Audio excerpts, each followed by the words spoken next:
Vamos lá, começando, 3, 2, 1, estamos ao vivo. Estamos ao vivo aqui, do Eduardo Lima, é o segundo canal aqui, Renascendo das Cinzas, depois que o primeiro foi derrubado. Porque o YouTube não pode ter canais impróprios, né? Tipo canais que mostram que os Estados Unidos não querem que o mundo saiba. Então, isso aí é complicado. Então, esse canal aqui vai durar até quando o YouTube deixar. Vamos lá, né? Eu estou aqui mais uma vez com o Glaucio. Eu peço a você, já tem 4 espectadores aqui. Pô, tempo recorde. Parabéns aí, pessoal. 5? Já? Caramba! Então, vocês vão compartilhando aí, porque sabe como é. Nós somos de esquerda, então nós não temos dinheiro para comprar bots. Então, vocês têm que compartilhar isso aqui nas redes sociais, nos grupos de vocês, para ajudar a repercutir aqui esse canal. E nós vamos, nessa live de hoje, nós vamos fazer uma coisa bem específica, que é analisar um site chamado Rede Voltaire. É um site pouco conhecido aqui em português de Portugal, então é muito fácil da gente entender. E ele fala sobre uma crítica anti-imperialista, principalmente uma crítica contra a OTAN, a Organização do Tratado do Atlântico Norte, intervenções ao redor do mundo, imperialistas ao redor do mundo.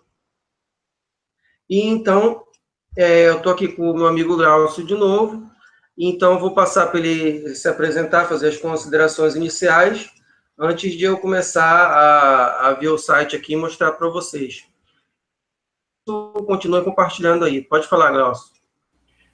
Boa noite a todos aí. Eu achei uma coisa... O que eu achei bem interessante é que eu vi uma referência no site do Rede Voltaire que faz uma correlação muito próxima com o que você já tinha apresentado aqui da desordem mundial, né, do livro, que é a questão do clericalismo, né, que é bem presente no Oriente Médio e está se alargando e tal, e o Islã está fazendo esse trabalho. E a questão do príncipe herdeiro também, da Arábia Saudita também, então, da prisão domiciliar, são questões que não aparecem com muita clareza na mídia em geral, até porque acho que a contradição mais forte do Oriente Médio, que é a mais comentada, creio, pela esquerda, e eu comecei a conhecê-la melhor na época em que comecei a ler os textos do Noam Chomsky, né? Que é a questão da própria Arábia Saudita ser um aliado potencial dos Estados Unidos e ser praticamente aquela coisa mais clichê sobre o terrorismo islâmico. A moralidade, a legislação, a organização da Arábia Saudita faz com que ela seja o verdadeiro Estado Islâmico, o que existe de fato. Né? Ele é um Estado completamente baseado nesses moldes religiosos e o fato também dessa expansão que é sempre religiosa, sempre a necessidade de ter um clericato, não vou dizer religião por excelência, né? Tem gente que é religiosa desigrejada, né, digamos assim. Mas assim, essa questão de colocar uma religião sistematizada como centro de controle, né, isso eu achei interessante que está dentro do site, que é uma coisa que foi bastante comentada aqui no seu canal. Né? Entre as reportagens, né? Eu tenho um contato com o site até meio que recentemente, porque por via de você também que me mostrou sobre ele.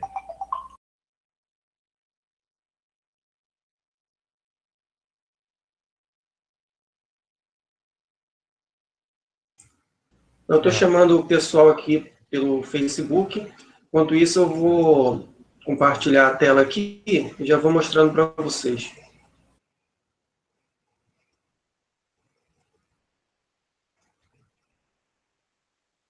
Dessa vez diretamente o site, né? A busca. Eu posso fazer isso também depois, compartilhar a tela dele, que aí ele vai lendo o artigo dele, que ele achou mais interessante. Eu, primeiramente, eu vou... primeiramente, eu vou ler aqui. Tá conseguindo ver, Glaucio? Tô sim. Ah, tá. Vamos ver aqui. A propósito da rede, isso aqui para mostrar quem fez esse site, o criador, né?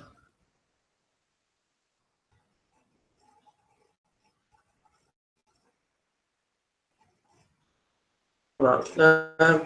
A propósito da Rede Voltaire. A Rede Voltaire é uma rede de imprensa não alinhada, especializada na análise de relações internacionais, criada por iniciativa do intelectual francês Thierry Mencius. Originários de famílias políticas de meios sociais e de culturas diversas, os membros da Rede Voltaire reconhecem-se nos 10 princípios enunciados em 1955 pela Conferência de Bandung. Respeito aos direitos humanos fundamentais, cuidado com os objetivos e os princípios das Cartas das Nações Unidas. 2. Respeito pela soberania e a integridade territorial de todas as nações. 3.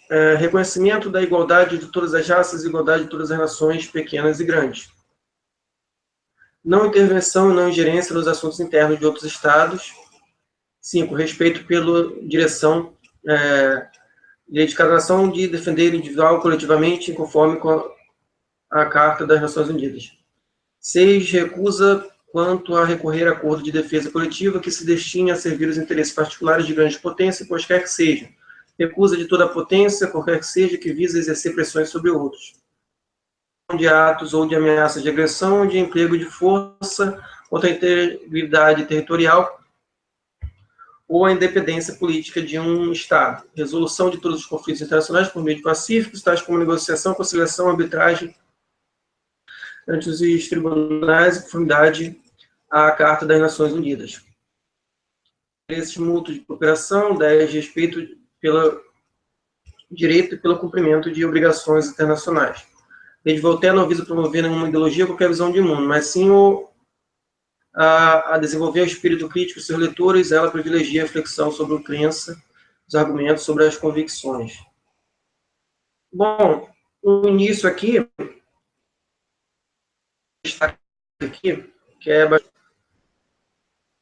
que tem assunto que talvez não tenha chegado aqui na imprensa, né? A maioria das coisas não chega ou chega deturpado.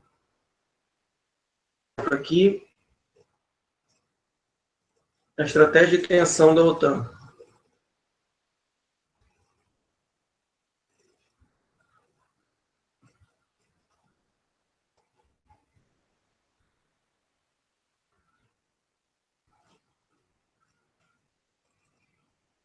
Esse está em branco a página.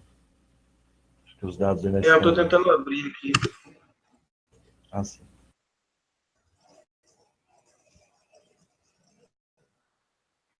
Vamos tentar abrir aqui.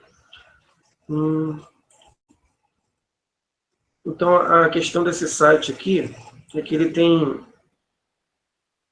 falado muito sobre a questão do apoio dos Estados Unidos ao terrorismo islâmico, o ISIS, entre outras coisas.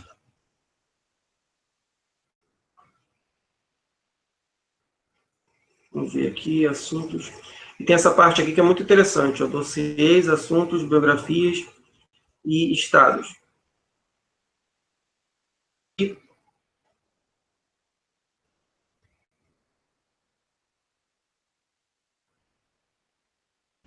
A organização dos artigos por região.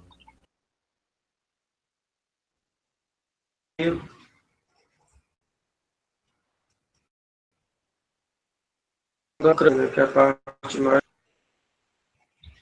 bizarra da situação, vamos dizer assim. Vamos lá.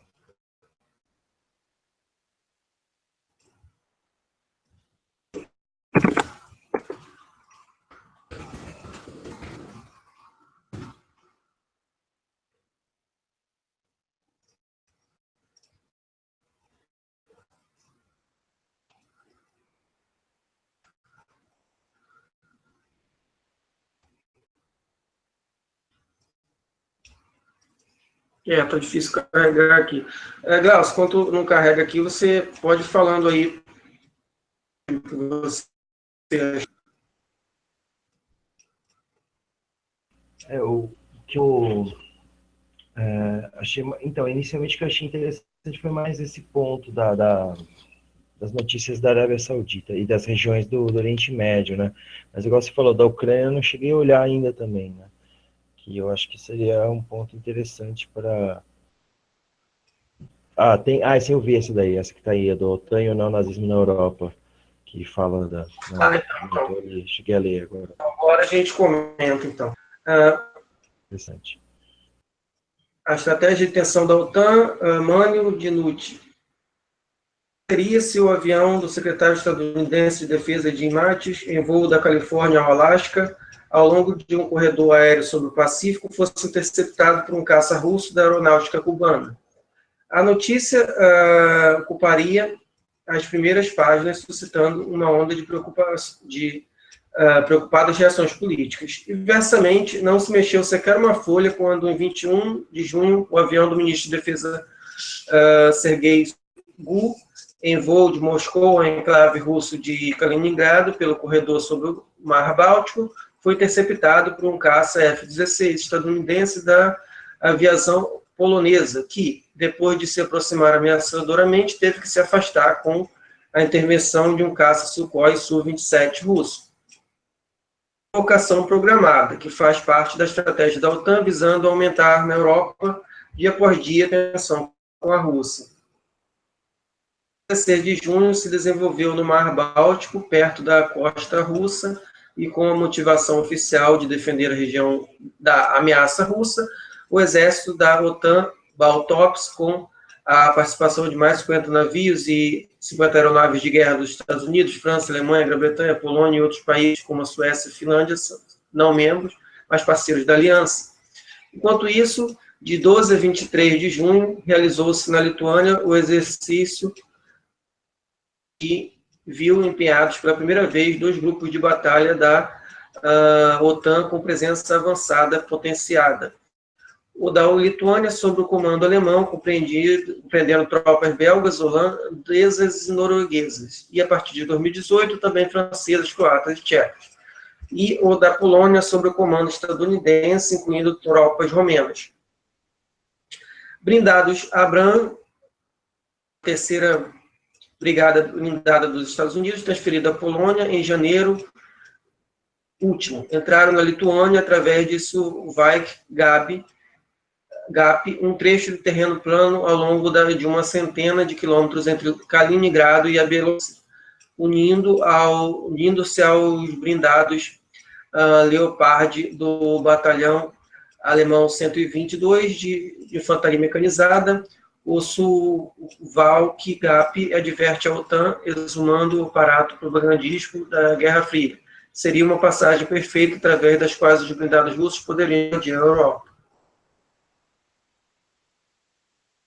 Em plena atividade estão também os outros 2 grupos de batalha da OTAN, o da Lituânia, sob o comando canadense, tropas italianas, espanholas, polonesas, eslovenas e albanesas, e o da Estônia, sob o comando britânico, com tropas francesas e, a partir de 2018, também dinamarquesas.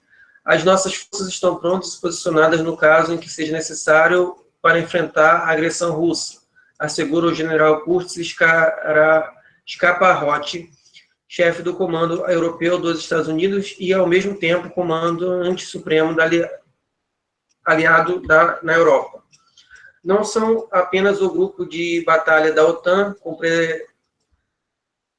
que estão por ser mobilizados. De 12 a 29 de junho, se desenvolve no centro da OTAN, de treinamento das forças conjuntas da Polônia, o exercício Coalition Warrior, cujo escopo é experimentar a mais avançada tecnologia para dar à OTAN a máxima prontidão e interoperatividade particular no confronto com a Rússia. Participam mais de 1.000 cientistas e engenheiros de 26 países.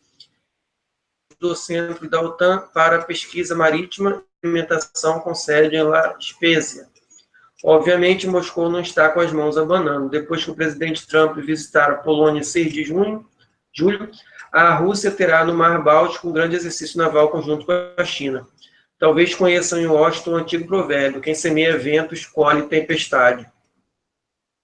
Isso aqui mostra a tensão que há na Europa, né, o cerco à Rússia. A OTAN. Tem a comentar sobre isso aí.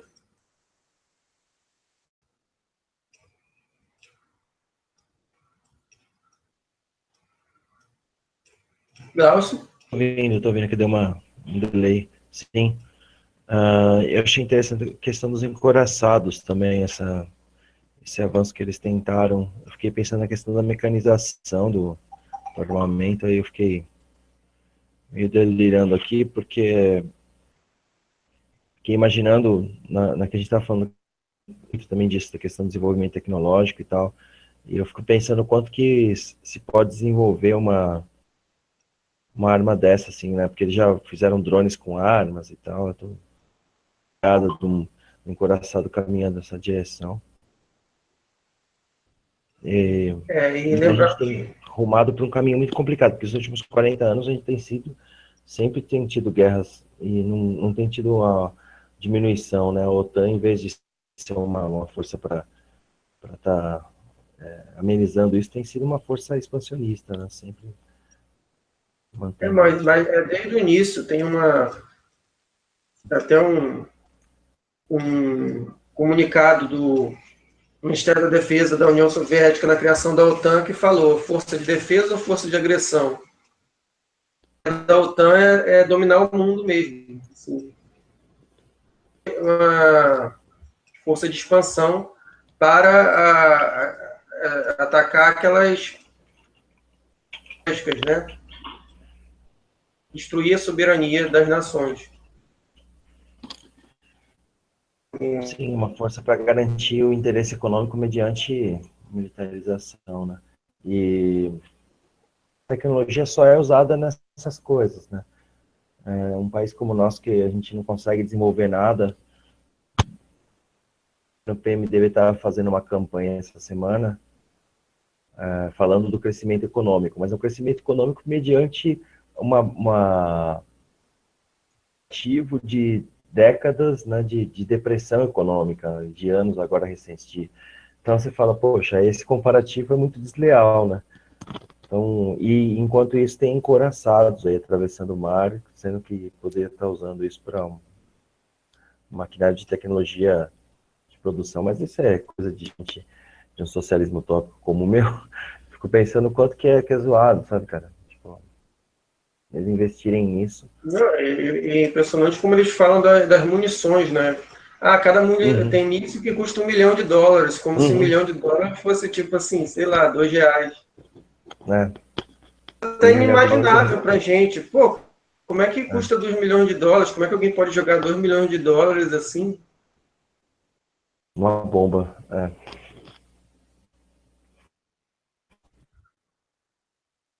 Pena que se fizesse $1 milhão aqui, fosse investimento, acho que já mudava tudo aqui. Vem bem mais do Estado para cá, mas não chega para fazer nada. Todo mundo coloca no bolso e acaba, né? E aí, enfim. Isso aqui é uma coisa bem bizarra mesmo. Pena que não vai dar para mostrar o vídeo ainda, não vou postar aqui no canal. Lá na Ucrânia criaram um acampamento para crianças, um acampamento neonazista para crianças.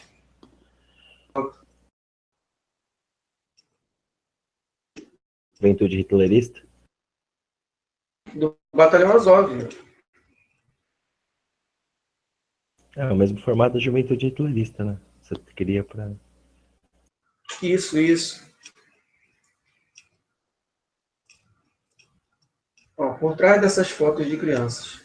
Quando as crianças chegavam aos acampamentos de verão numa região arborizada em torno da cidade de Kiev, recebiam uma camiseta amarela em que estavam impressas 2 silhuetas de crianças armadas com fuzil, com o emblema do Batalhão Azov destacado,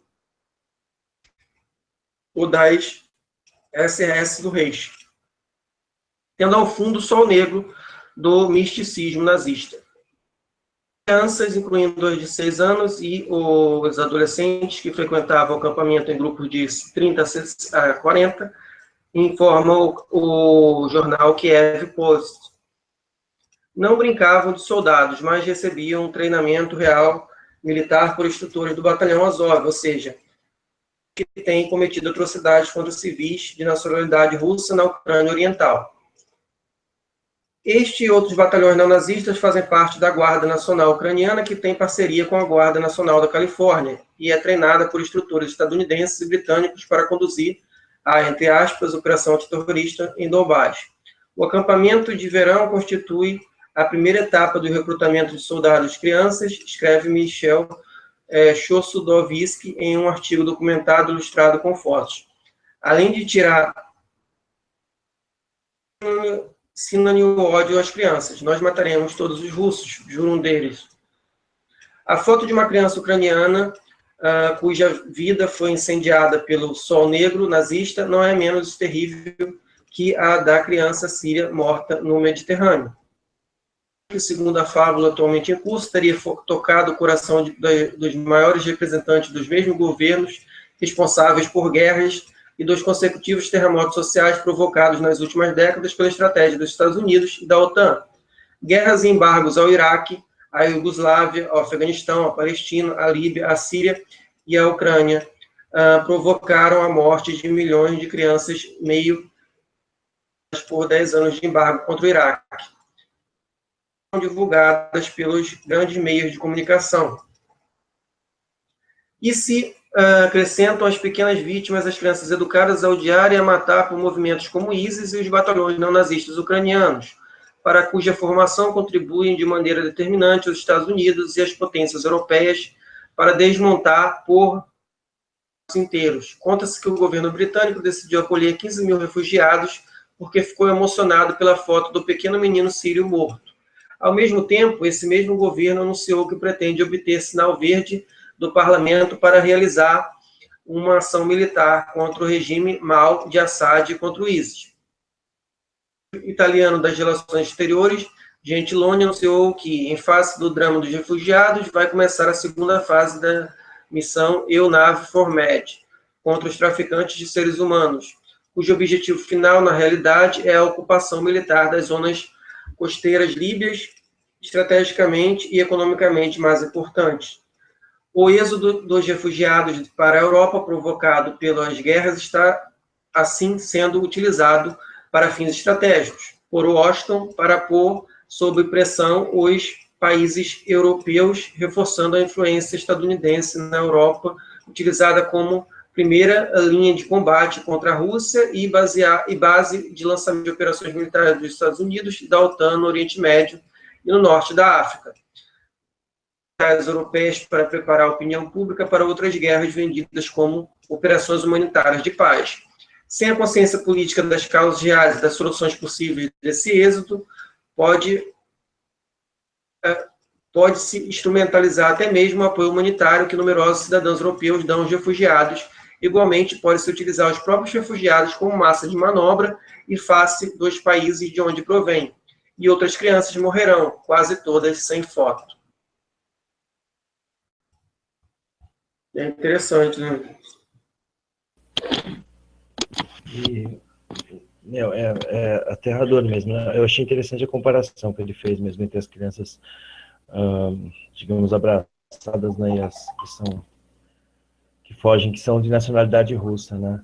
E é muito louco isso, porque dá um ar... Eu vi muitos canais aqui na internet, inclusive aqueles canais que são atacados pelas frentes de extrema-direita. Aqui na internet tem grupos que fazem canais para falar sobre ateísmo, e os grupos de direita acham que eles são comunistas, né? Essa mesma acusação Foucault recebeu durante um tempo, né? Que o Foucault era um pensador, sociólogo de esquerda, né? Um historiador, né? Desculpa, ele é da área da história. Eu sou da sociologia, acabo me confundindo. Muita gente usa Foucault na área da psicanálise também, enfim, filosofia. O Foucault recebia essa crítica, assim, né? Muitos acusavam ele de ser de esquerda. E aqui na internet acontece muito. E tinha esses grupos, eles eram contra as ações da Rússia, né, na Crimeia por dizer que é uma anexação e tal. Até isso aí é debatível mesmo. Mas a questão que não levavam em conta é essa questão da existência desses dois povos ali, a convivência entre pessoas que atravessavam a fronteira, até por conta da história da União Soviética, que unificava várias repúblicas, né? Então, todos esses elementos foram ignorados sistematicamente por esses blogueiros aqui da internet, que costumam... Né? Então, e agora... É muito fácil, né? Na hora eles ficaram defendendo a Euromaidan, e quando o banho de sangue começou, eles nunca mais tocaram no assunto. Interessante isso aí. Eu queria a opinião do nosso querido Yuri sobre do eu ciência a respeito disso. Não é uma opinião científica, né? Que já que a ciência está com ele, não está com a gente. Foi o Yuri mesmo que falou. Eu sei que foi. Eu tava me segurando para não falar quem foi. Eu me seguro, mas eu eu não postar acho um monte de errado. vídeo lá mostrando massacres lá, não sei por que ele apagou o vídeo, vai entender. Eu não sei. Ele até ironizou a entrada da Rússia, com razão. Eu vou repetir. Eu acho que a abordagem dele tinha um certo sentido com relação a essa anexação, a forma de ação, mas é complicado, porque é sempre o que dá margem, né? Você tem uma ação.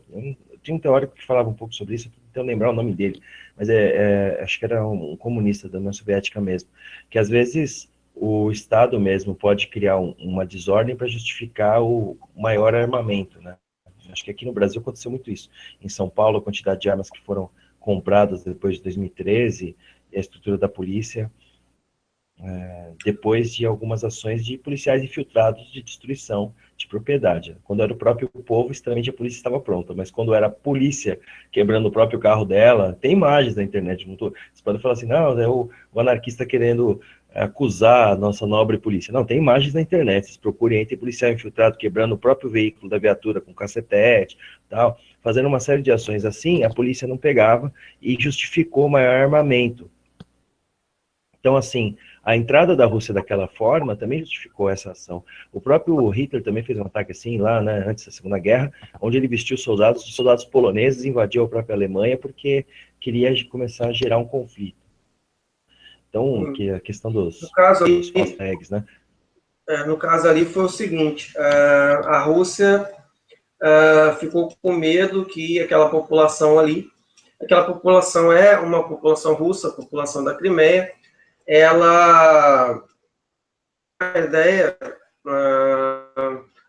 foi, se não me engano, em 58 que a Crimeia passou a fazer parte da Ucrânia, ou seja, uma coisa muito recente.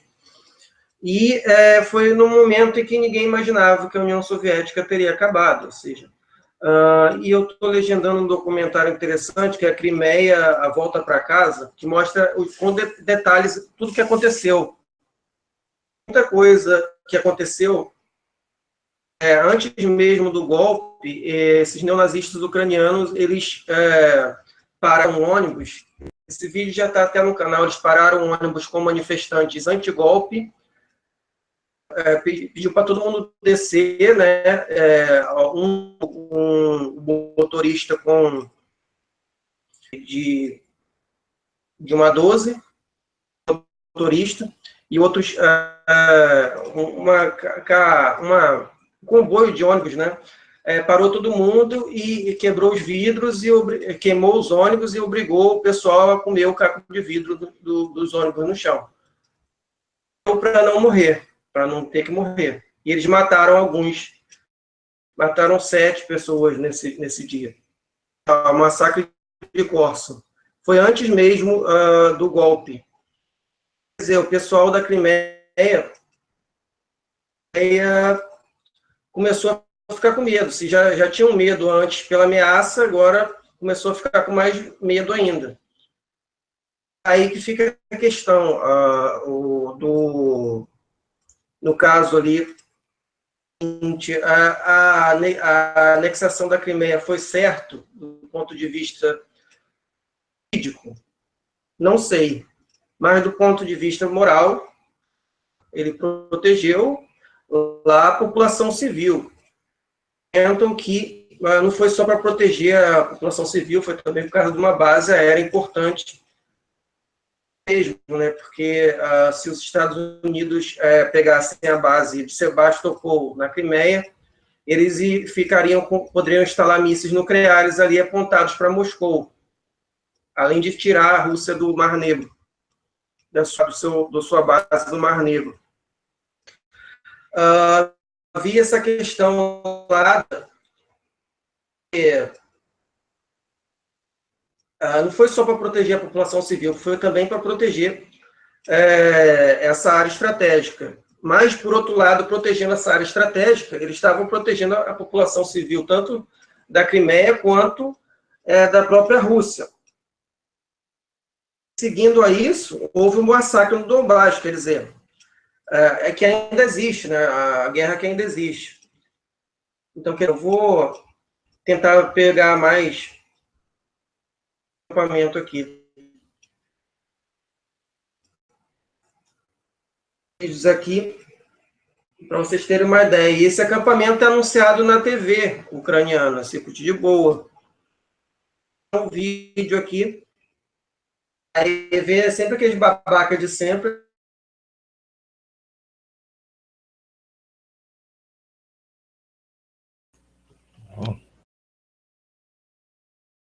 Falar que é a propaganda.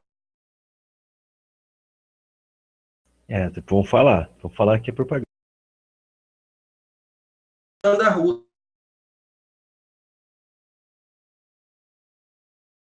Ter cuidado, porque essa extrema-direita retardada daqui do Brasil está se inspirando na Ucrânia. Eles falam o tempo todo, né? Hangout aí, parece que o Luiz Fernando falou que tem um hangout aí dos patetas do Brasil, elogiando o Batalhão Azov. Sim. Pateta do Brasil, então, para não darem strike aqui.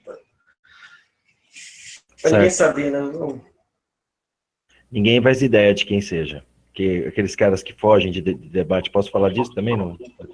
Pode falar, pô. Pode. Então, para quem não viu, né, a gente tem o Maurição aí, tá no chat. Os patetas do Brasil, eles participaram de vários chats, inclusive, né, do próprio Maurição, participaram do canal um tempo atrás. Tinha uma pessoa infiltrada, que faz parte deles, da inteligência do Exército, e esse sujeito da inteligência do Exército depois passou a integrar abertamente a sua posição enquanto parte do grupo dos patetas do Brasil, né? O cara que se dizia anarquista, tem os vídeos dele falando isso, inclusive. Inclusive eu baixei, em breve colocarei no canal também para garantir isso. E aí, quando ele voltou ameaçando a gente já, pelo chat, falando que todos seriam fuzilados. Todos, né? Todos que estão fazendo essa fala seriam fuzilados. Ou seja, uma fala praticamente, né, nada mais fascista que isso. Não há diferença, até como o Eduardo está colocando, de uma perspectiva igual a essa da Ucrânia. E durante esse processo, ele falou, vai ter bala e tal, chumbo. Eu falei, cara, então entra aí, vamos conversar, por que você quer atirar na gente? Não estou entendendo qual que é a sua lógica de vir ameaçar a gente aqui covardemente. E aí ele tangenciou, mais tarde ele fez um outro hangout, onde eu tentei conversar com eles e falei, vamos fazer um hangout ao vivo e tal, e eles ficaram baforando teorias da conspiração gigantescas por horas, e assim, como se fosse realmente por alienação mesmo. Ficou bem claro para mim que é um processo de alienação, de incapacidade mesmo de alguns indivíduos dali, de ouvirem o que você tem para dizer, tipo, por uma estrutura, assim, cognitiva, né? O Luiz Fernando fala isso, esse tom, é bem isso mesmo, faz muito sentido. Cognitivamente ele é incapaz de te ouvir, por um preconceito, assim, muito forte, e outros, que era esse cara da inteligência do Exército, ele já era um malandro, assim, ele não, cara, tentava passar uma de bom moço, mas estava ali incentivando essa alienação, muito claramente, assim, de forma muito cínica e dissimulada. E depois que eu falei isso, inclusive para eles, eles saíram e falaram que ia ter outra conversa e tal, voltaram a ameaçar de novo no canal do Maurição, e fazendo ameaças desse tipo, e a terceira vez eles entraram ao vivo algumas vezes e derrubaram a live com vídeos pornográficos. O Maurição deixava o link aberto, né, muito democrático, deixava as fronteiras abertas, né, e aí eles entravam e derrubavam a live, se apoderavam do Hangout, porque estava totalmente aberto, desprotegido, eles entravam, se apoderavam do Hangout e desmontavam o Hangout. É importante dizer que o Eduardo falou uma coisa que eu achei bem preocupante uma vez, que esses grupos que estão surgindo aqui, na Ucrânia, também tinha uma postura de um grupo de extrema-direita, maluco, assim, bem imbecilóide, e aos poucos ele foi crescendo. Então, a forma como está surgindo aqui. Citar isso que eu falei com o Glaucio aí, que foi até o André Ortega falou, os aí fascistas, a gente tem que ficar de olho neles, porque o Ortega está falando o seguinte, que ele estava conversando lá na Ucrânia, né, que ele viajou lá para a zona de guerra, Ortega da revista Ópera. E tem um hangout que ele fala que ele estava conversando lá com os outros milicianos do Donbás, né, que é a resistência que luta contra esses neonazistas aqui. Aí ele falou assim, aí ele está falando sobre a extrema-direita no Brasil, né? Ele falou, não, tem a extrema-direita no Brasil, mas é um pessoal bobão, é um pessoal que só fala besteira que a gente dá até graça de tanta besteira que eles falam. Aí uma senhora que estava perto falou, quando o setor direita aqui em Donetsk, na Ucrânia, a gente também ria deles, a gente também achava graça. E agora tá isso aqui, ó. Gente burra também atira, né? Acho que essa é a fala que eu gente burra também atira. Eu lembro que tinha um ditador da África que falava, a gente coloca arma nas crianças, com 14 anos alguém puxa um fuzil e é a mesma coisa que um adulto.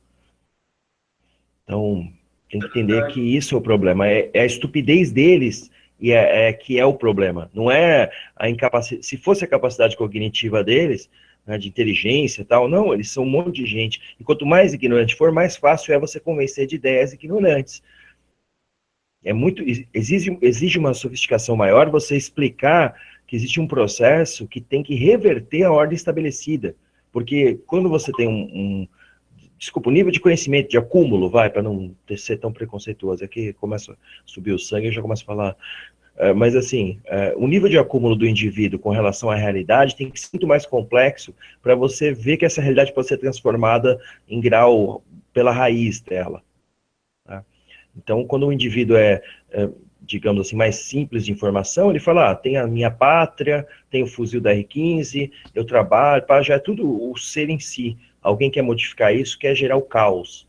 Esse tipo de discurso é muito mais fácil de pegar, até porque tudo colabora com isso. Você pegar uma história em quadrinhos para criança, tem um super-herói lá caçando o cara do mal. O cara do mal é que vai contra o presidente americano, contra a lei estabelecida, certo? É o vilão, é o cara perverso. Então toda uma moralidade já é construída na infância para ser um fascistoide. É muito fácil isso acontecer. Não é muito fácil. Então a gente tem que estar atento a isso, sim. Aqui no Brasil, isso está se propagando. Pessoas que eram completamente neutras, digamos assim, com relação às questões políticas, estão sendo cooptadas por uma linha perigosa. E se a gente não faz um debate, isso acontece. Na favela do Moinho, vou citar aí minhas idas e vindas. Daqui a pouco eu vou fazer um vídeo no meu canal sobre uma outra emergência que a gente viu aqui em Rio Grande da Serra, que o prefeito estava fazendo, daqui a pouco eu vou explicar com mais profundidade. Mas na favela do Moinho, e lá também aconteceu a mesma coisa, em Rio Grande, na favela do Moinho quando a polícia estava atacando a favela, um dos jovens falou, por isso que eu vou votar no Bolsonaro em 2018, para pegar esses policiais aí. Assim como os próprios caras da intervenção militar, quando foram parados pela PM, falaram, olha só, o comunismo em ação. Então, ou seja, essas ideias estão na cabeça das pessoas, que reverte tudo para uma visão antitrabalhista, digamos assim, contra a classe trabalhadora como norte, e vai para o nacionalismo extremo como vingança.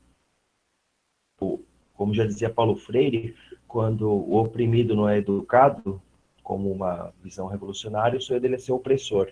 Então ele se apega ao fascismo, que o Ehrenreich falava também que é uma mistura da revolta com um pensamento reacionário, né?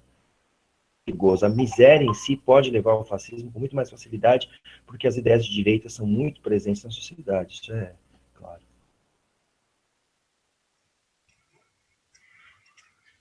Quando eu comecei a descobrir, assim, crescendo lá na Ucrânia, e o Obama, né?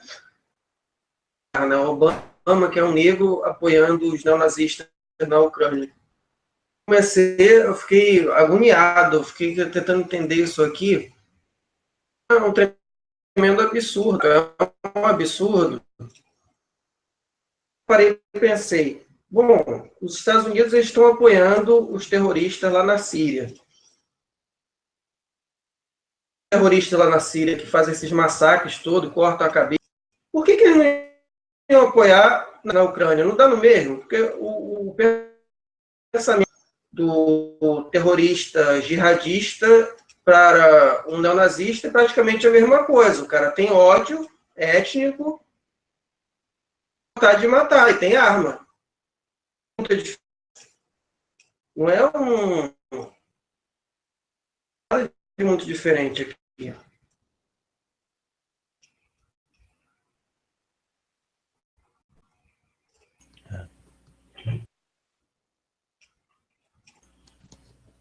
Essa é do Russian Insider.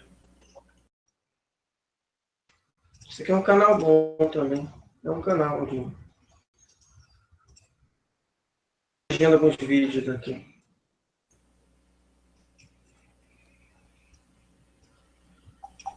Realmente, nossa, de pensar, né? Eles montando.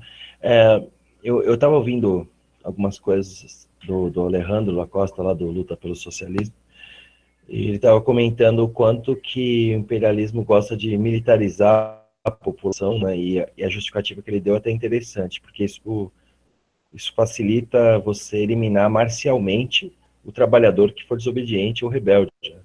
Você militarizar todo mundo, você não precisa ter lei trabalhista, não tem processo de... Não está obedecendo a nação, não está produzindo para todos, pelo bem comum. Então, pelo bem de todos, você vai ser fuzilado para não trabalhar para a produção geral. Né? Acho interessante esse ponto de vista. Aí eu estou vendo a criança e começo a lembrar dele falar isso. Aí deixa eu mostrar aqui, isso aqui, eu já fiz um vídeo sobre isso, mas é interessante falar como começou, né? Eu vou até tentar vou pegar essa fonte primária aqui, que são os arquivos da CIA, que ela liberou, porque depois de algumas décadas, se não me engano, 30 anos, a CIA libera documentos, né? Ela só coisas, principalmente nomes e valores utilizados, mas, no geral, ela libera parte do conteúdo dos documentos. E aqui ela liberou documentos, inclusive, que mostrando que esse processo na Ucrânia, ele começou, né, de financiar o nazismo na Ucrânia já há muito tempo, desde 1953. Ó. A recente desclassificação de mais de 3.000 documentos pela Agência Central de Inteligência fornece provas detalhadas de que, desde 1953, a CIA operou 2 programas principais com a intenção não somente de desestabilizar a Ucrânia, mas de nazificá-la com os seguidores do líder nazista ucraniano da Segunda Guerra Mundial, Stepan Bandeira. Os programas da CIA duraram cerca de 4 décadas. Começou com uma operação paramilitar que forneceu o financiamento e equipamentos para trás de grupos de resistência ucraniana antissoviética, com o Conselho Supremo de Libertação Ucraniano.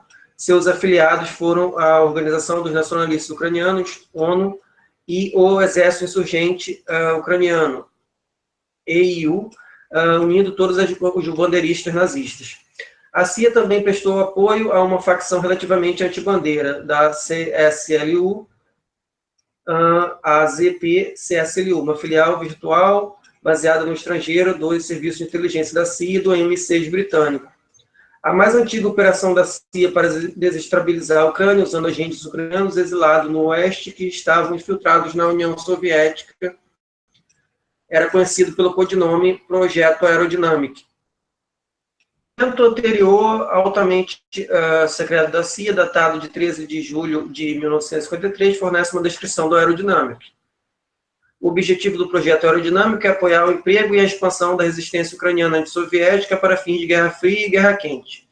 Grupos como o Conselho Supremo de Libertação Ucraniano e seu exército insurgente ucraniano, a representação externa do Conselho Supremo de Libertação Ucraniano na Europa Ocidental e nos Estados Unidos, e outras organizações como a O1B irão ser utilizados. A CIA admitiu em um documento anteriormente secreto, de 1970, que estava em contato com o ZP-CSLU. A ONU-B era a facção do bandeira da ONU, Organização de Nacionalistas Ucranianos, e seus simpatizantes neonazistas são encontrados hoje incorporados ao governo nacionalista ucraniano em Kiev e em governos regionais e municipais em todo o país. A dinâmica colocou agentes de campo dentro da União Soviética, os quais, por sua vez, estabeleceram contato com movimentos de resistência ucraniana, particularmente agentes do SB, Serviço de Inteligência da ONU, que já estavam operando dentro da Ucrânia. A CIA organizou lançamentos aéreos de equipamentos de comunicação e outros suprimentos, presumivelmente incluindo armas e munições, para o exército secreto da CIA na Ucrânia. A maioria dos agentes ucranianos da CIA recebeu treinamento na Alemanha Ocidental, feito pela Divisão de Inteligência Estrangeira, Política e Psicológica, dos Estados Unidos. A comunicação entre os agentes da CIA na Ucrânia e seus manipuladores ocidentais foram conduzidas por walkie-talkie, em duas vias, ondas curtas através de canais postais internacionais e condutores clandestinos no ar e por terra.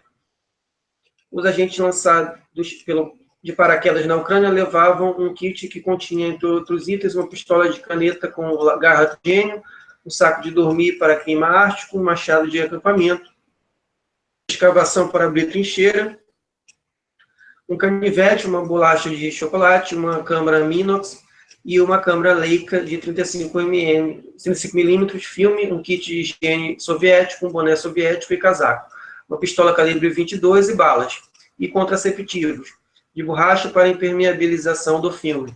Para outros agentes foram enviados rádios, geradores de mãos, baterias de níquel-cádmio e sinalizadoras.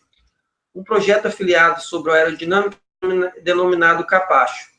Documentos da CIA mostram que a aerodinâmica continuou em operação através da administração de Richard Nixon em 1970.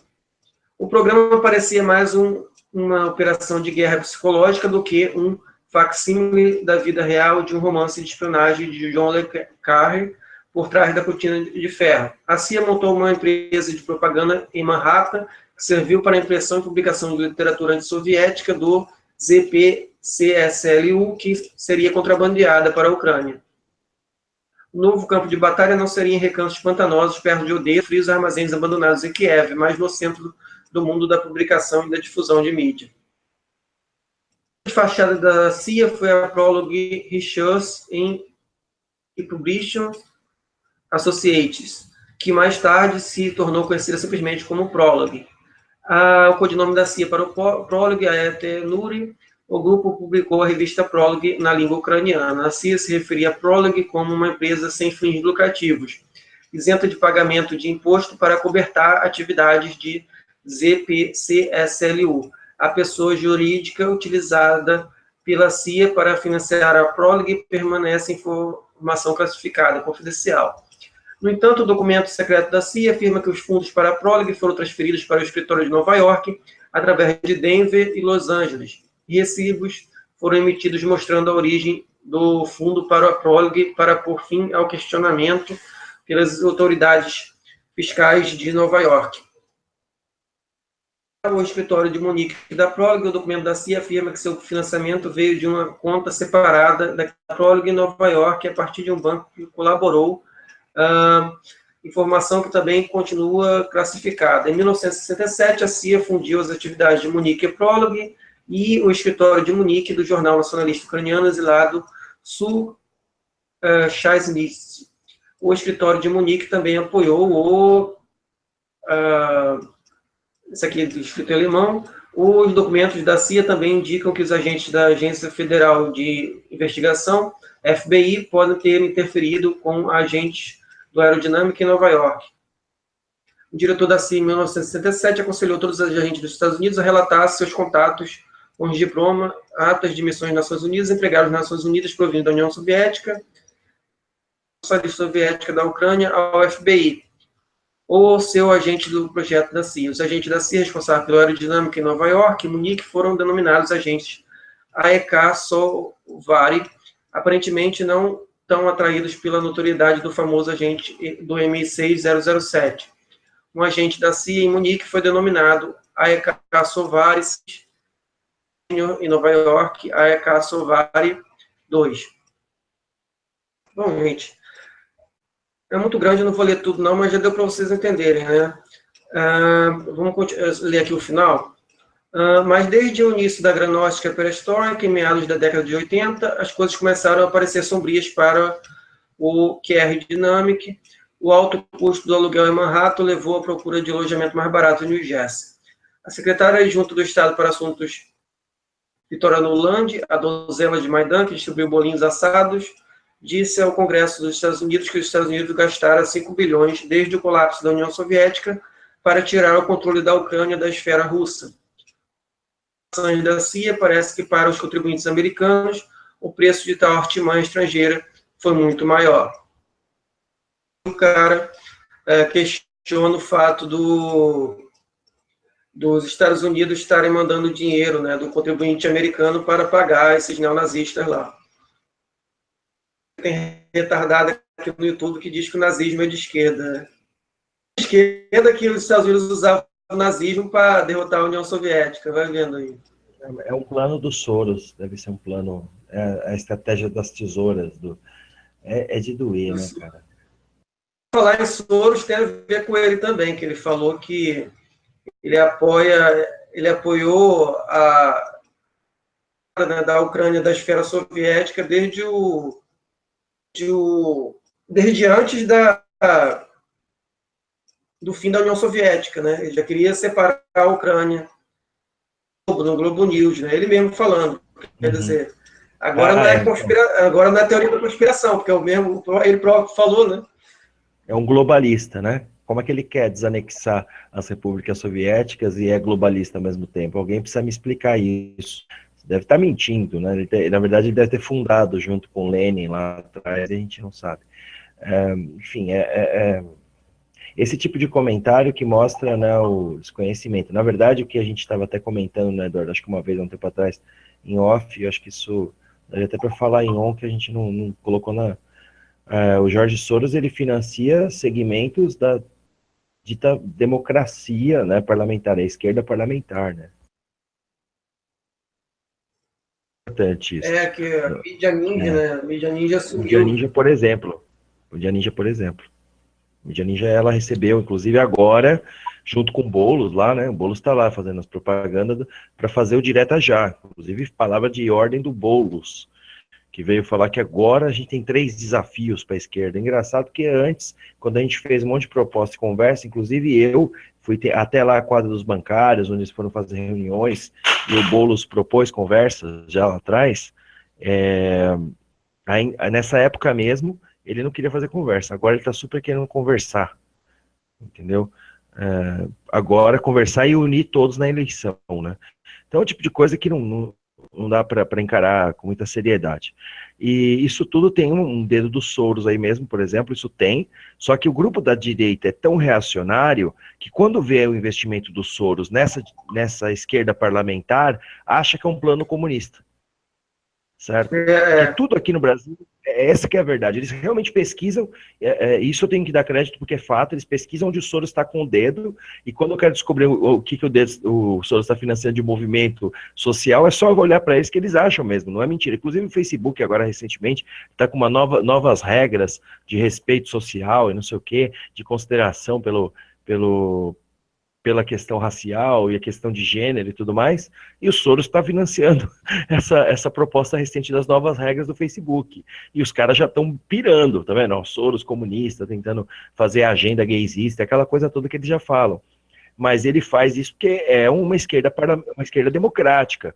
Na parada gay aqui em São Paulo, na parada LGBTQ agora, né, inclusive, foi falado sobre Direta Já. Então, essa questão da articulação, existe uma articulação de criar uma esquerda parlamentar para que ela não se oponha, né, porque a esquerda, porque o trabalhador não cria uma oposição fora da via eleitoral. E isso sim é financiado pelos Soros, mas isso não tem nada de socialismo, não tem nada, até por conta disso que ele até facilitou e fortaleceu essa resistência da Ucrânia. E a perestroika é praticamente a gênese, né, da influência do Jorge Soros, né. Não, e ele acabar com socialismo no leste europeu, né? Aí eu vi a contradição. Se ele acabou com o socialismo no leste europeu, na União Soviética, se ele era tão anticomunista, como é que ele vai estar financiando o comunismo? Quer dizer, não faz sentido algum. Assim.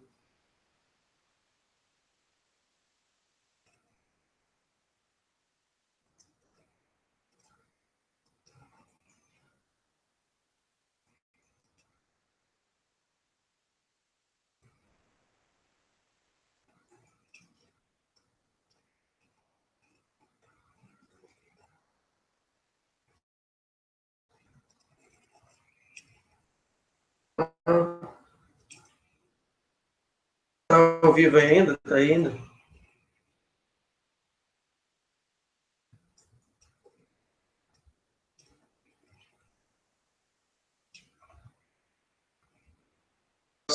Caiu, hein?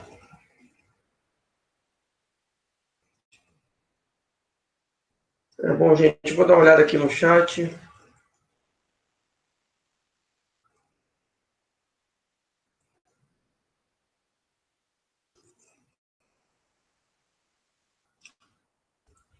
Boa noite, Jack vai compartilhar. Nossa, boa noite. Da Revolução Cubana, o nome do site é voltaire.org. voltairenet.org.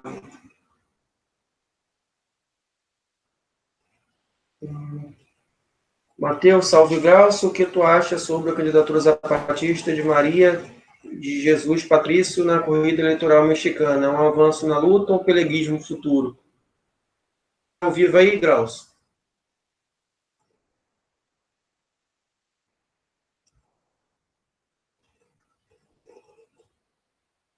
Esses países da OTAN, com exceção da Alemanha, Inglaterra e Estados Unidos, são fracos militarmente. Só fazem números. Mas, mesmo assim, o problema não é que, se fosse um confronto direto da Rússia com eles, a Rússia poderia ganhar, mas sofreria um preço, pagaria um preço bem alto. A Rússia teria que usar suas armas nucleares. E aí seria o fim da humanidade. Iriam ter todos os dias, Gauss, Adolfo do Gasto. Eu estou fazendo live todos os dias às 21 horas, tentando, né, fazer todos os dias às 21 horas por causa para ver se consegue mais inscritos aqui, já que o outro canal foi derrubado, esse aqui está com poucos inscritos. A hora ajuda a você ganhar mais inscritos e ajuda motores de busca do YouTube a colocar o seu canal mais em alta. Esse canal, estou botando vários vídeos, aí já estou com uma média de 2.200 visualizações em 2 dias, a média. Isso aí vai ajudando. O ideal seria eu colocar uma live direto, tipo que o pessoal faz essas lives dos Simpsons.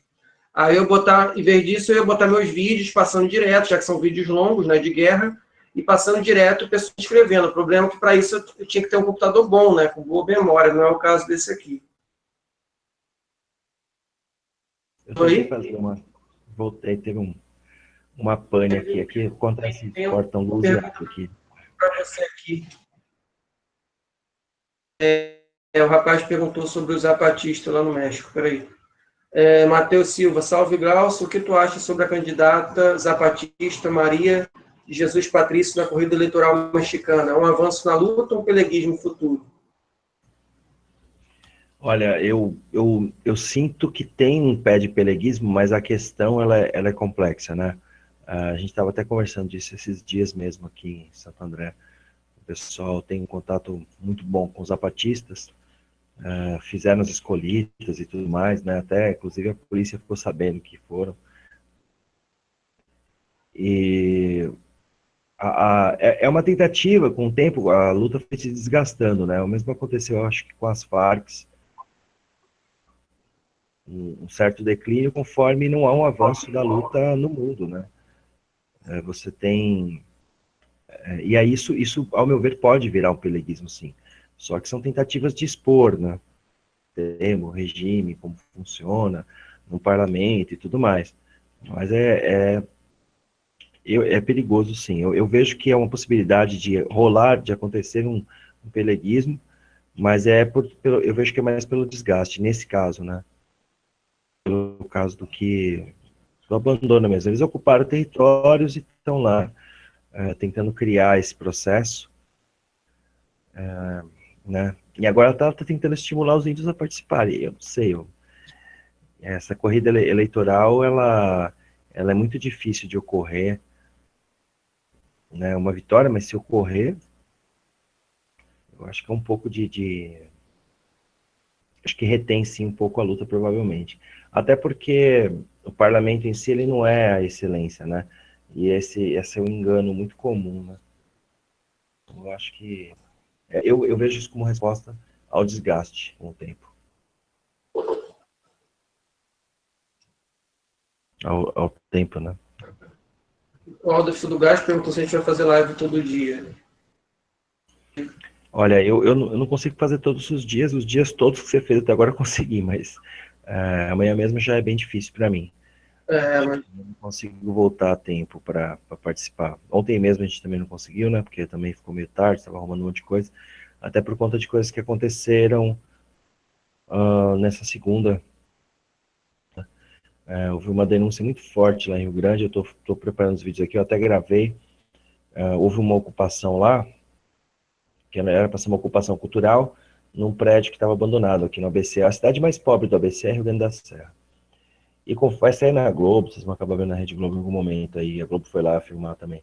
E quando o pessoal entrou numa pequena casa que pertencia a uma antiga UBS, que estava abandonada há vários anos, eles descobriram lá dentro um lugar cheio de equipamentos de hospital, desde cadeiras, né, aquelas longarinas, que são aquelas cadeiras coladas, até material para medir diabetes. Também aquelas balança, tudo que você imaginar ali tinha impressora, computador, negócio bem, bem revoltante mesmo. E assim, e daí tinha os vereadores que faziam assistencialismo com aquele material, sabiam do material, por conta da própria ignorância, prometiam e davam coisas de lá, né? E aí eu passei o dia ali, né? Passei o dia na segunda. Foi porque eles fizeram essa ocupação na quinta-feira, e foi durante o processo que eu estava também participando da organização de uma passeata que a gente fez pela Consolação, que eu também estou produzindo os vídeos disso. E aí eu estava muito corrido para a gente fazer o hangout na segunda, mas a tentativa sempre que a gente puder essa semana aí para estar ajudando nessa retomada aí do canal do Eduardo, a gente vai estar fazendo. Eu não consigo passar os vídeos também, não sei se é o computador, se é quantidade de memórias da internet aqui, né? Também não consigo fazer isso não. Sempre da banda, né? A banda pode ser maior em uns, então aí acaba não dando. Mas vamos tentar fazer o que der. Eu vou tentar tá produzindo os vídeos com relação a isso. Eu estou organizando, né? A gente filmou lá algumas coisas, organizando com relação a esse sábado aí e de ontem. Mas aí o que puder a gente vai estar fazendo os hangouts, né? Acho que na quinta-feira já tem como... Na sexta tem mais como ter tempo aqui também de novo. Bom, aqui o Nicolas Guedes falou: a Venezuela é o país mais militarizado da América do Sul. O Nicolas Guedes, a Coreia do Norte lançou um super míssil hoje. Eu não li, acho que eles lançou um míssil continental, né? O míssil estava na passeata lá, na manifestação, não. Esse míssil igual. Agora, mas é mais do mesmo.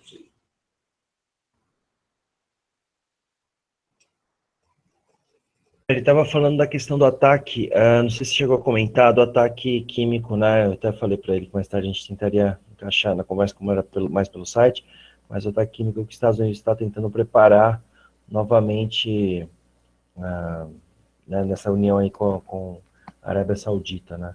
Você podia comentar alguma coisa? Só que esse site aqui, ele tem um site bom, mas ele não é atualizado com regularidade. Não tem tanta coisa sobre esse ataque químico, não. Vou dar uma procurada aqui. Vou ver qual é o último artigo aqui.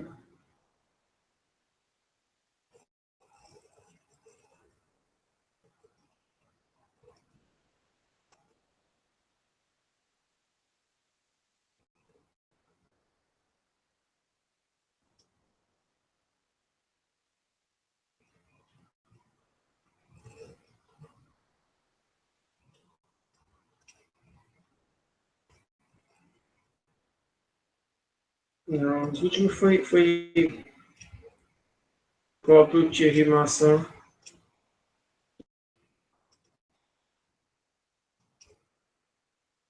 Partidários do Oriente Médio alargado se dividem entre partidários e adversários do clericarismo.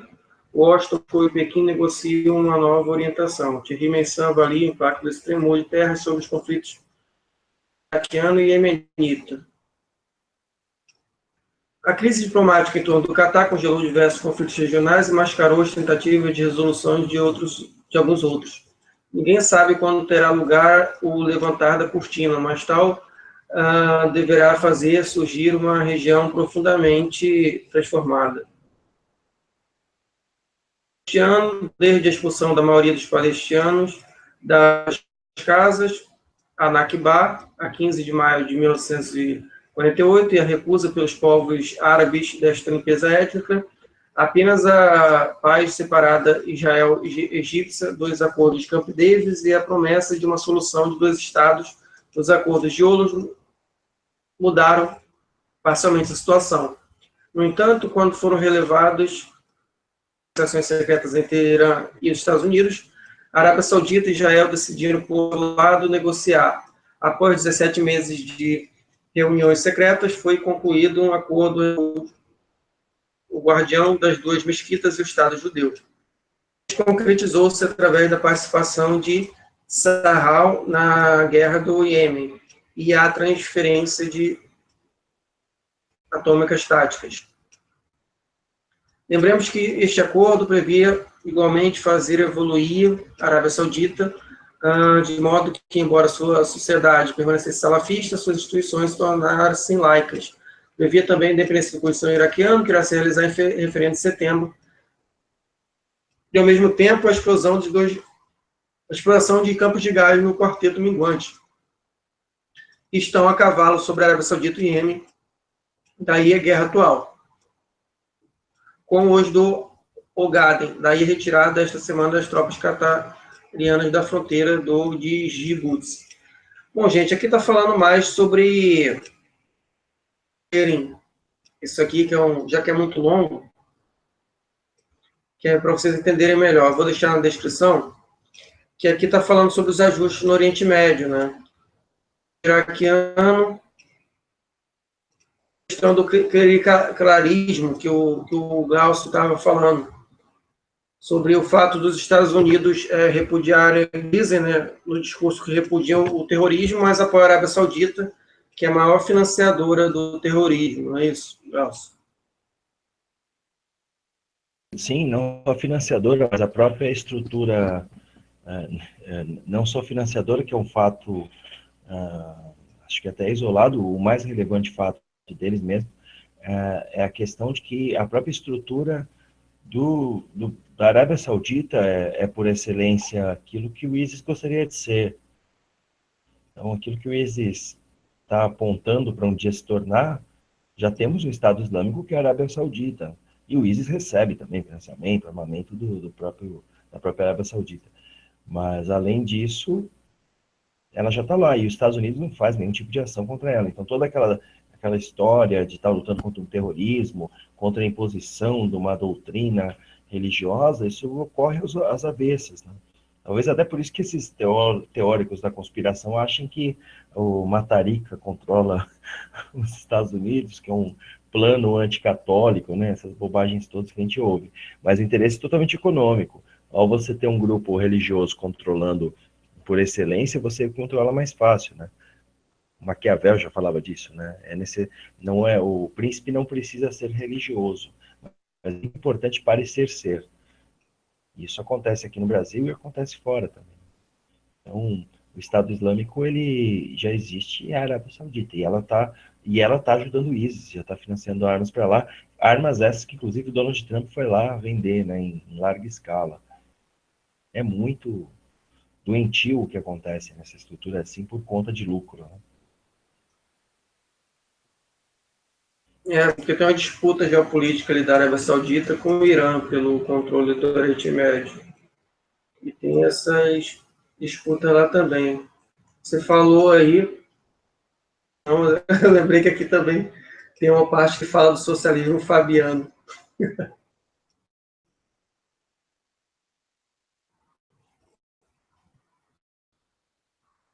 O socialismo fabiano é dose, né?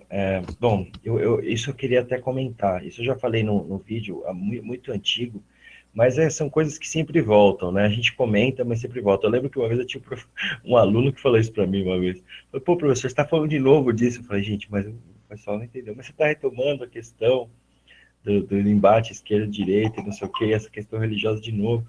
Eu falei, gente, não tem gente que não entendeu, né? Por exemplo, essa questão do socialismo fabiano e o socialismo em geral, e a teoria das tesouras, e todas essas teorias de que os Illuminati controlam os comunistas, é porque, em última instância, existe um plano sobrenatural para esses pensadores aí, digamos assim, que é o plano de Deus contra o diabo. Isso é fundamental para os alicerces do pensamento desses teóricos da conspiração. Então, o pensamento ateu, materialista, inclusive islâmico, que eles já juntam como uma coisa só, está ligado a uma ação de Satanás sobre a nova ordem mundial. O demônio controla a nova ordem mundial e um dia ele vai colocar o anticristo no poder. Isso está na Bíblia. Então, logo, eles atrelam o comunismo e o socialismo e qualquer ação desse tipo como um plano globalista para o anticristo dominar as nações e, dessa forma, Satanás reinar na Terra. Assim, você descarta qualquer raciocínio lógico a respeito da realidade material dos fatos. Eu nunca vou olhar para a Síria pela Síria, eu vou olhar para a Síria como um conflito entre Deus e o diabo na Terra do Sol, literalmente. Entende? E esse é o maior instrumento utilizado aqui na internet para divulgar uma série de mentiras com relação ao mundo em que nós vivemos. E é a maior dificuldade que a gente tem. Então, a ideia de metacapitalismo, a ideia de uma ordem de aristocratas controladores que estão ali comandados por Satanás, todas essas ações, elas só são referendadas por causa dessa fé em Deus e no diabo, estarem conflitando, né? E eu acho curioso, porque é o mesmo instrumento que se usa no conflito no Oriente Médio para poder se colocar todo mundo subordinado aos interesses norte-americanos. Curiosamente, o astrólogo responsável por essa elite de gente aí, essa cúpula de intelectuais, tipo Lobão, né, e outros grandes pensadores que a gente vê por essa rede da internet, esses caras aí, os responsáveis por tudo isso, estão na televisão, têm acesso à televisão através de canais de televisão, através de instrumentos de ferramenta da grande mídia. Quem está pagando para eles estarem lá? Então, isso tudo eu acho que é bem mais questionável, é muito mais globalista. Eu não vejo aqui o Eduardo, do Comunistas Vlog, estando lá na Rede Globo de televisão. Não estou vendo ele ser arrastado para lá. Muito pelo contrário, o YouTube faz um trabalho árduo para cortar vídeos por motivos fúteis aqui, enquanto a gente vê vídeos aí de pedofilia rodando, a torto da direita, dos channers aí, para todo canto. Então, é bem complicado mesmo. É uma situação...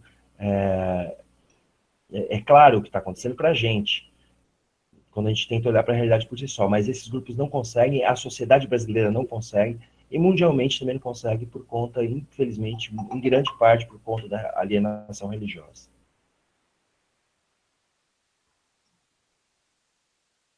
Você pode ver que o candidato tipo, fala, eu vou defender a família e vou defender Deus na Câmara dos Deputados, eu vou defender os cristãos, aí o cara já ganha voto e não... E, tipo, o cara nem quer saber se o cara é o passado do cara, se o cara é bandido, não. Por exemplo, o Cunha foi eleito evangélicos, né? A maioria de Belford Roxo. Quer dizer, tem o seu curral eleitoral e aí o cara vai se elegendo, o pior não é só se eleger, é se reeleger, né? Vai se reelegendo indefinidamente por causa disso. E se, eu tenho certeza que se o Cunha for adiado, né, o processo dele, ele pudesse candidatar, é capaz de se reeleger também, com o dinheiro que ele tem do curral eleitoral dele, né?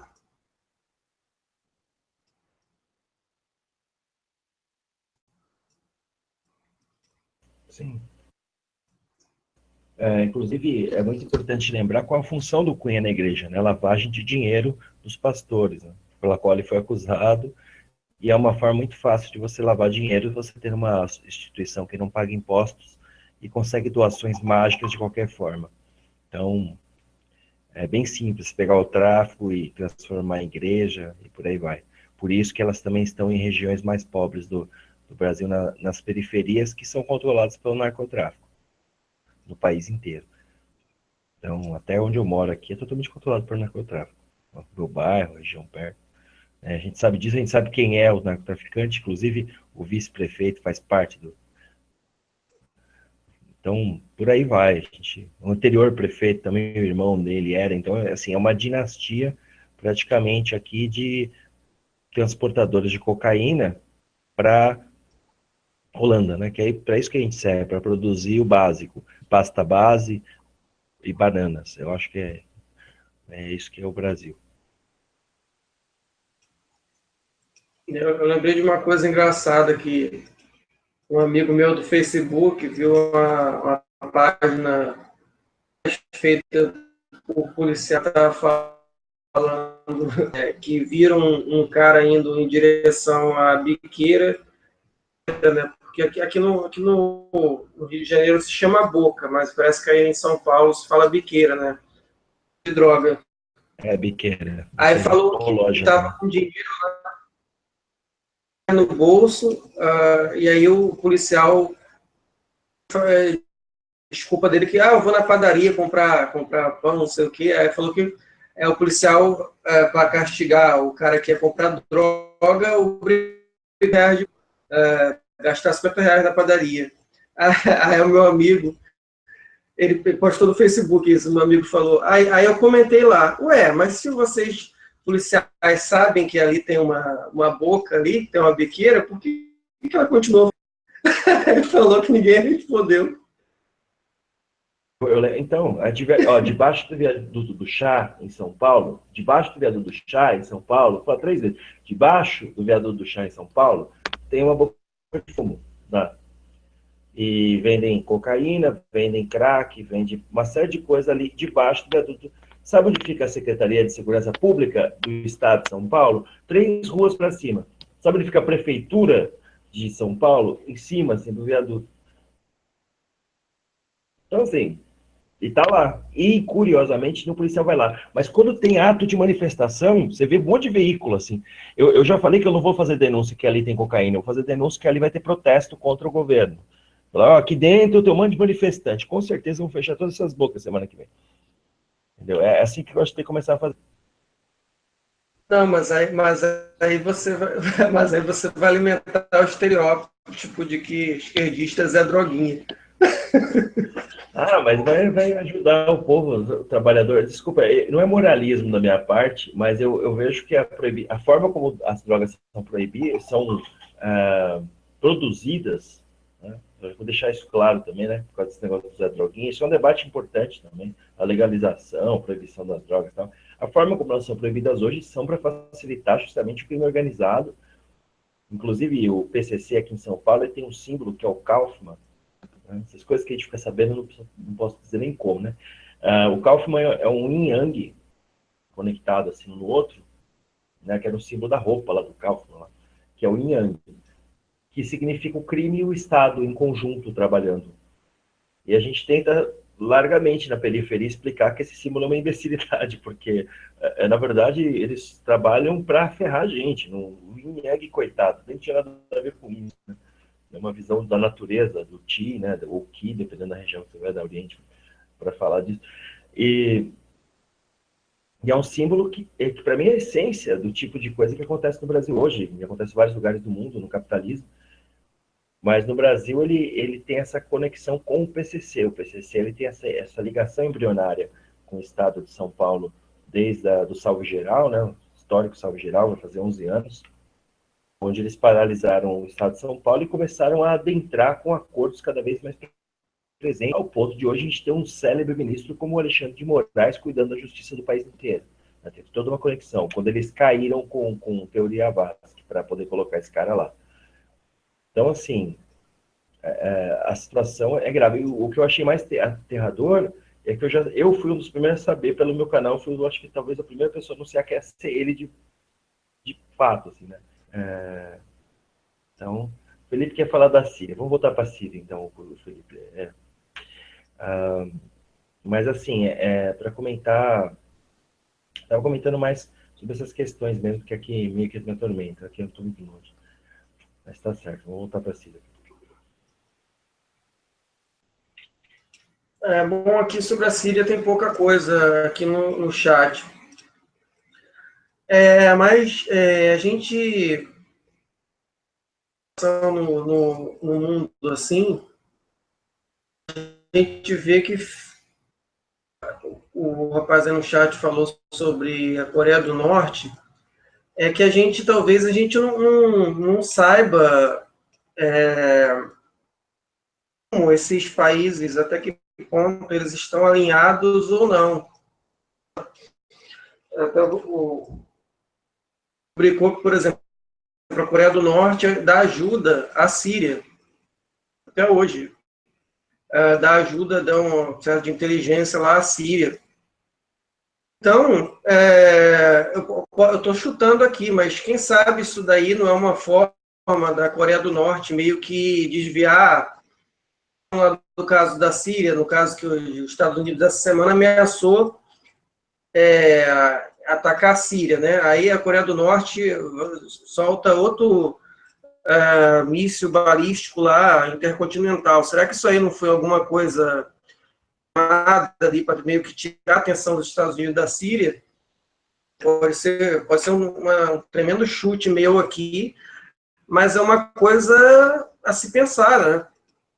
É aliada, assim, da Coreia do Norte, há uma aliança lá entre eles que pouco se fala, mas pode ter sido, e essa é até uma forma bem inteligente, né, de você desviar a atenção da Síria, justamente que eles estavam se preparando realmente para um ataque lá na Síria.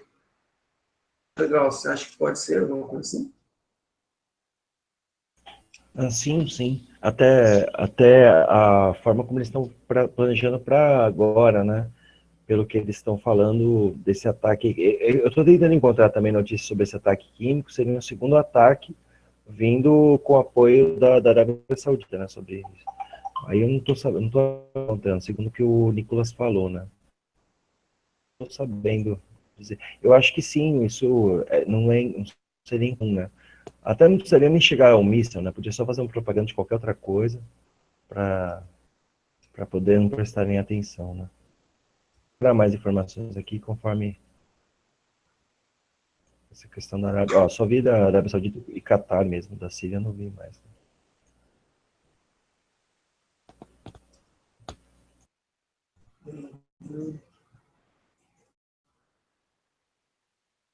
Bom, gente, eu acho que tem 10 pessoas assistindo, 1h17. Eu acho que para hoje já deu. Queria falar mais sobre o site mesmo. Se vocês tiverem mais algumas perguntas, vão fazendo aí. Se quiser dar algum recado, falar alguma coisa, ou dizer, fazer propaganda do seu canal, a gente faz. Legal, como Eu vou falar o seguinte, eu vou eu vou dar uma pesquisada mais aprofundada com essa questão, especialmente sobre a Síria, em homenagem ao Felipe Augusto, que comentou, né, a gente às vezes sai dos trilhos que a gente começa a delirar aqui, né, Felipe, com algumas coisas que a gente vê. Mas eu queria realmente fazer um vídeo e estar falando um pouco sobre isso, que tem algumas coisas que eu queria comentar sobre o Kurdistão, né, especialmente a região de Rojava, debates antigos sobre isso, e eu tenho o pessoal aqui da Terra Livre, eles fazem muitas traduções vindas de lá, né? E isso me preocupa um pouco, o que foi falado até aqui no canal, e eu comecei a ver outras informações, elas começaram a bater bastante a questão do território e o interesse dos Estados Unidos no grupo democrático, digamos assim, da Síria, lá, né, da Frente Democrática do Kurdistão, e eu quero saber mais sobre isso. Eu vou tentar me informar com relação ao grupo do Terra Livre, que é um movimento anarquista aqui de São Paulo, que faz traduções do grupo do PKK. Isso está... Agora me tirou até um pouco o sono, assim, porque eles são bem próximos, sabe? Tipo assim, eles transmitem os textos de lá para cá, da Síria para cá. E eu vou tentar me informar e tentar fazer um vídeo sobre isso, que eu acho que eu devo isso para mim mesmo também. Fala nisso, no canal. Falou, te dou uma dica aqui no site. O site fala sobre como é que é a questão do Kurdistão. Por isso. Sim. Podia ser o último tema aqui já para encerrar, já que você... Seria bom. Espero que estão em português de Portugal é diferente. Não é?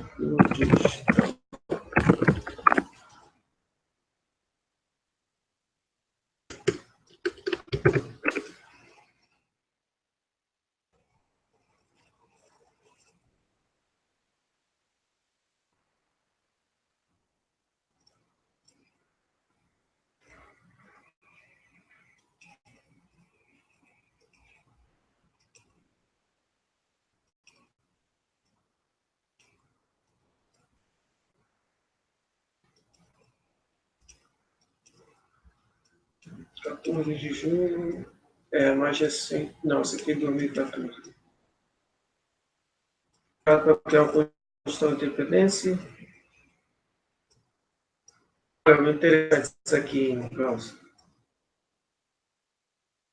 14, mas é justamente aquilo que o Ramesh fala.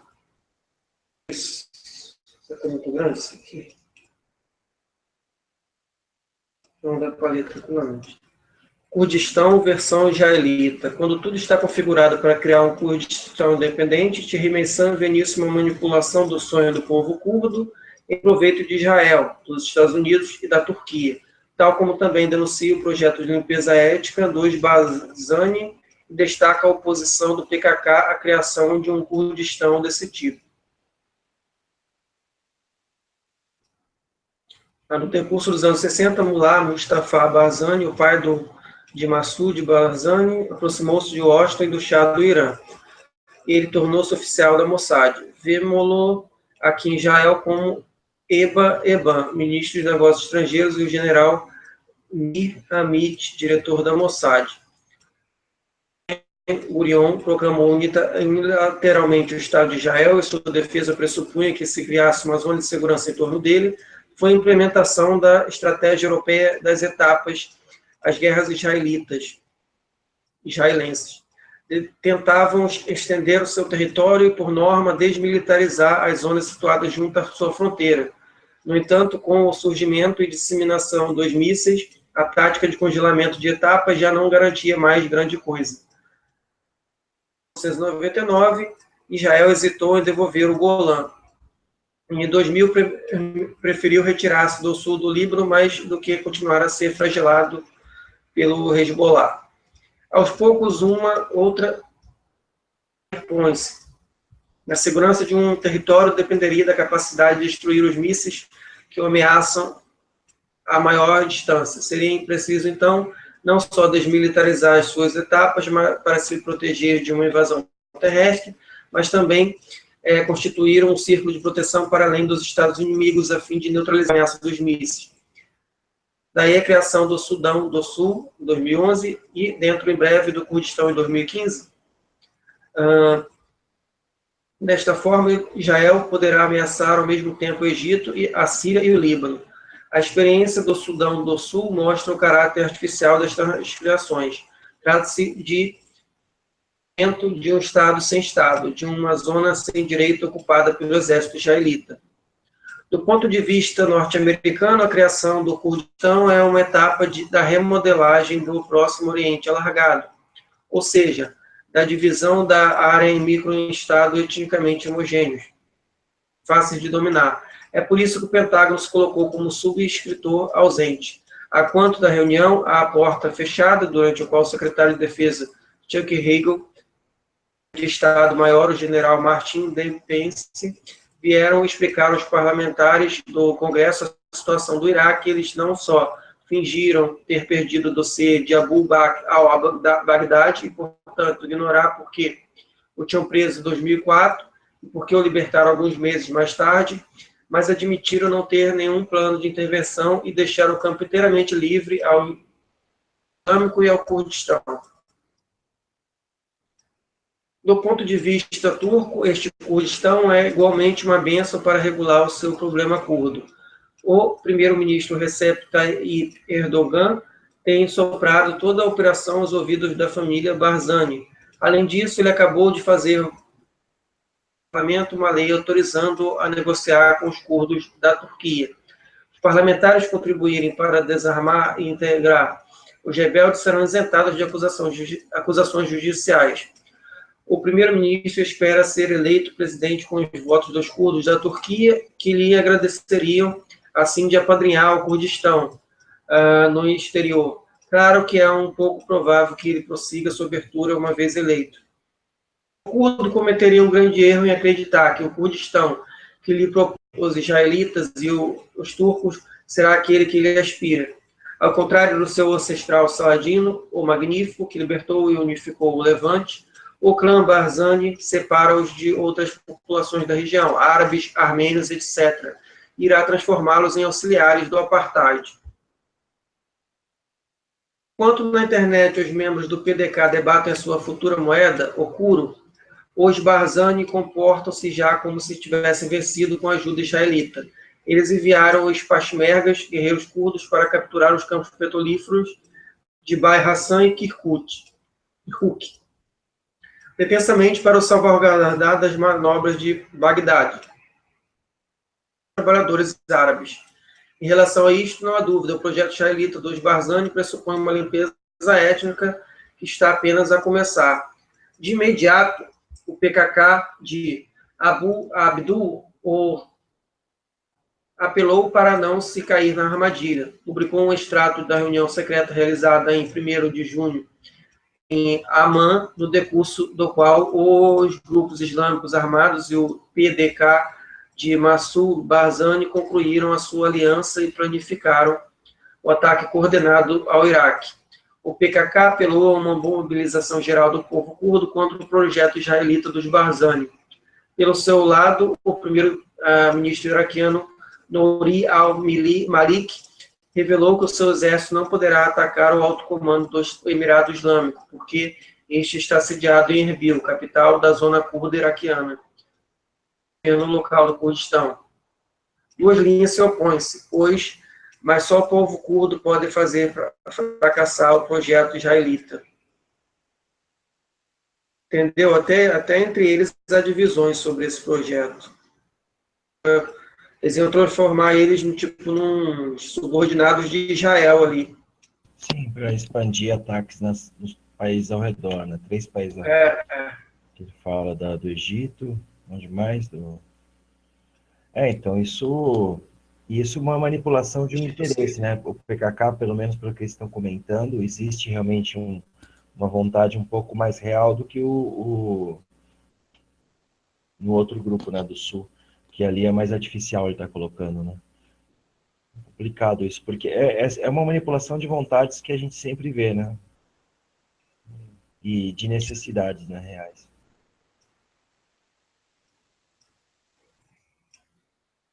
Então, tem esse daqui também, são do Kurdistão, que eu até li, mas isso aí seria bom o outro hangout só sobre isso. Sim, a gente pode até marcar o próximo já, só em cima disso, porque aí eu vou até informar mais esses detalhes que eu estava vendo aqui e saber como essas coisas estão chegando para cá também, cara, porque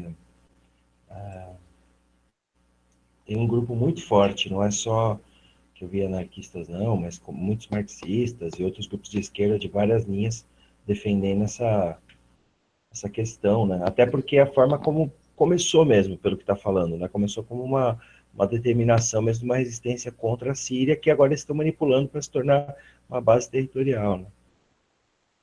Uhum.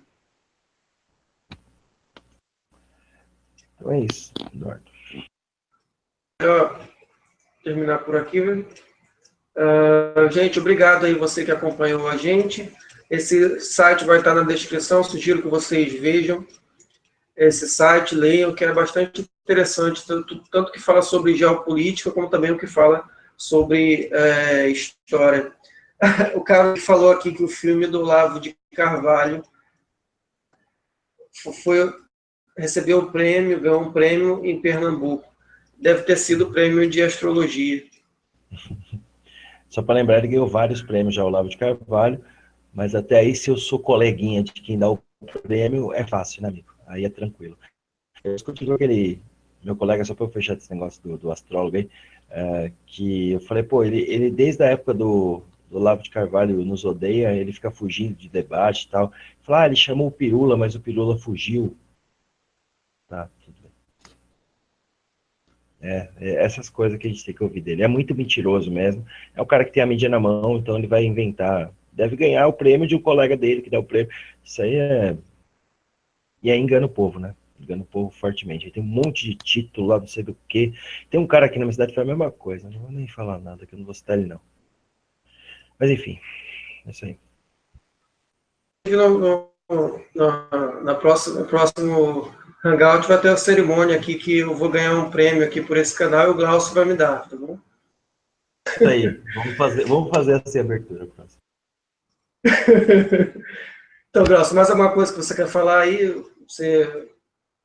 Agradecer o pessoal que está aí também, sempre alimentando a gente, poder estar discutindo, né, poder estar apresentando e continuar com a luta que há de se endurecer aí no país, né, eu acho que isso é importante, a gente tem em norte, a questão dos trabalhadores no Brasil fica mais difícil por conta de uma crise que é mundial, trazendo de informações alternativas, a gente vai estar aqui, né, para poder trazer aquilo que não fala. Então, gente, muito obrigado aí por vocês, gente aqui. E acompanhe esse site aqui, que tem coisas muito interessantes aqui, coisas sobre a Segunda Guerra Mundial, de banqueiros americanos, a Segunda Guerra, ao Hitler, que é bastante interessante. Eu fiz até uns vídeos sobre isso, mas o meu canal foi bloqueado. Mas eu tenho uns backups, então daqui a pouco eu vou botando aqui. Mas vocês deem uma lida lá, que é muito legal. Um abraço aí para todo mundo que está no chat, Carlos Henrique, Anderson, Gabriel, Felipe, Dante, Lugás, Cássio, Nicolás Guedes, mais quem? Maurição também acompanhou aí a gente. O Adolf. Erinaldo, Sidney, Jack de Boxe e Vitórias da Revolução Cubana, Matheus Silva. Obrigado, gente. Então, nos acompanhem aqui. Talvez amanhã tenha outro Hangout, talvez às 21 horas. Então, fique acompanhando aqui. Muito obrigado e até a próxima.